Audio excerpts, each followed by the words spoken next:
Mi columna, publicada en el portal Más Colombia, 20 de marzo del 2023. Utilidades de las EPS y gestión del riesgo. En las últimas semanas, el presidente Petro renunció públicamente en 2 ocasiones a su propuesta programática de eliminar las EPS, consignada en el proyecto de ley de reforma a la salud que radicó en el Congreso de la República. La primera vez se renunció ante los representantes del gremio de las aseguradoras en salud, EPS, y la segunda ante los jefes del Partido Liberal, Conservador y de la U.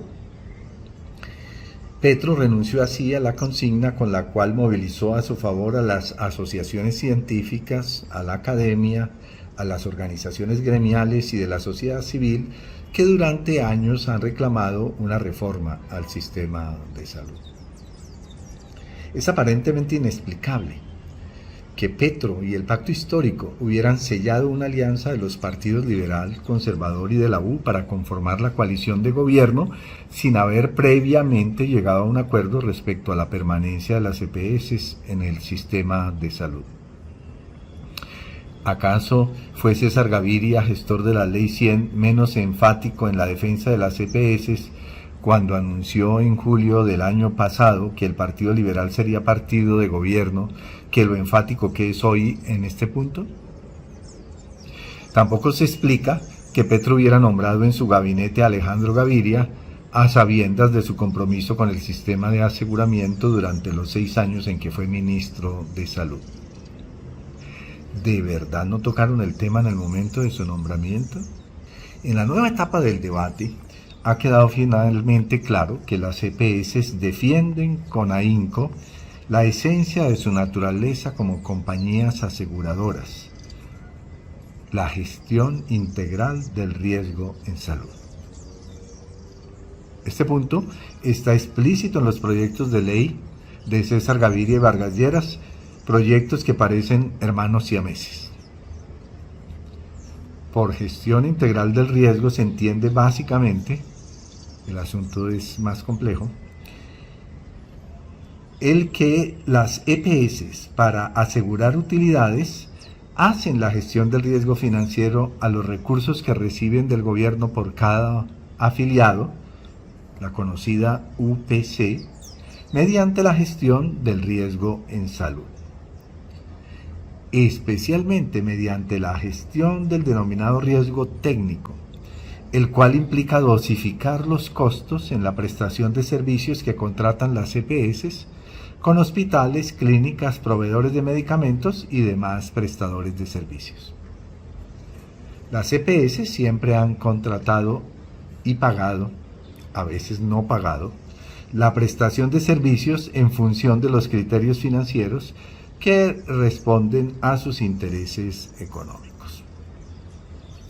El que la gestión del riesgo es el punto esencial en disputa lo confirma el exministro Augusto Galán en El Tiempo cuando dice, comillas, la función de las EPS como gestoras del riesgo todavía no es clara. ¿Cuáles son los riesgos que van a manejar estas entidades? Aparentemente no serán los financieros.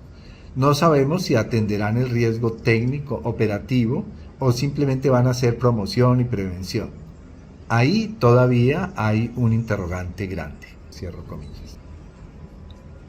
Si se acepta la permanencia de las EPS como aseguradoras, distinto a que se convirtieran en simples entidades administradoras, alternativa que no entusiasma a las EPS, pues solo recibirían un pago fijo por administrar, las EPS mantendrían la función de gestión del riesgo financiero de la salud. Es decir, continuarían haciendo cálculos estadísticos de cuántos y cuáles servicios podrían autorizar para obtener utilidades con especialistas, procedimientos y hospitalizaciones y, claro está, auditando las cuentas y autorizando las facturas que pagaría la ADRES. En estas condiciones, una reforma del sistema que de verdad sirva a la salud de los colombianos y dadas las limitaciones presupuestales del sector, debiera garantizar por lo menos 3 aspectos: total transparencia y blindaje contra la corrupción, alta eficiencia del sistema y control sobre las utilidades de las EPS. El gobierno debiera pactar con las EPS la tasa de ganancia sobre los recursos públicos de la UPC y asegurarse que el país conozca el margen de utilidades derivadas del manejo de la salud de los colombianos. Es claro que se necesitan muchas otras medidas que contribuyan a controlar utilidades desmesuradas. Se deben evaluar aciertos y fracasos de las cajas de compensación y otras EPS sin ánimo de lucro. Salud Mía, por ejemplo, es una EPS que ha demostrado que se puede funcionar apropiadamente con gastos de administración inferiores al 3%. Se podría prever que el imprescindible sistema único o interoperable de información en salud no se convierta en un negocio súper costoso o en un medio para hacer negocios y gestionar sin hacerlo público el riesgo financiero. Garantizar que se acaba la integración vertical y que no se conceden largos plazos prorrogables para cumplir con este objetivo en el que se ha anunciado hay consensos con las EPS. Vigilar que no sea que la integración vertical se elimine en los niveles de mediana y alta complejidad, pero se consolide en la atención primaria en salud a partir de los CAPS que ya son propiedad de las EPS. Que los manuales tarifarios anunciados no sean tan flexibles como hoy se propone. Que si se establece un componente fijo y uno variable de la UPC, el componente variable no se convierta en una vena rota por el que las EPS compensen las utilidades que el Estado les regule. En fin, pudo haberse ganado terreno en el trámite de una reforma al sistema de aseguramiento si con base en un análisis realista se hubiera desarrollado un escenario diferente. A diferencia de lo planteado por Gustavo Petro, Sergio Fajardo y Jorge Robledo plantearon durante la campaña electoral que se debían hacer reformas al sistema de salud manteniendo las EPS, pero haciéndolas objeto de estricta regulación y modificando las condiciones privilegiadas con que han venido operando desde hace 30 años. Y hay un link a declaraciones de Fajardo y de Robledo.